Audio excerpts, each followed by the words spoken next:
अजान के दौरान जब अशहदु अन्ना मुहम्मद रसूलुल्लाह पढ़ा जाता है तो कुछ लोग अंगूठे चूमकर आंखों से लगाते हैं। क्या ऐसा करना इस्लाम में जायज़ है?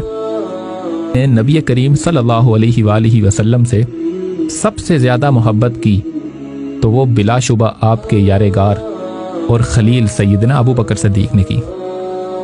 आप सल्लल्लाहु अलैहि वसल्लम के पास बैठे थे और इसी दौरान आज़ान हुई। जब मुअज्जिन ने अशहदु अन्ना मुहम्मद रसूलुल्लाह कहा तो सैयदना अबू बकर सिद्दीक रज़ी अल्लाह ताला अन्हु ने उस कलमा को दोहराया और आप सल्लल्लाहु अलैहि वसल्लम की मोहब्बत और ताज़ीम में शहादत की उंगलियों को चूमकर आंखों पर लगाया। आप सल्लल्लाहु अलैहि वसल्लम ने जब यह देखा तो आपको अपने खलील की ये अदा बहुत पसंद आई, तो आपने फरमाया, जिसने भी मेरे खलील और मेरे प्यारे दोस्त जैसा अमल किया तो क़यामत के दिन उसके लिए मेरी शफाअत वाजिब हो गई।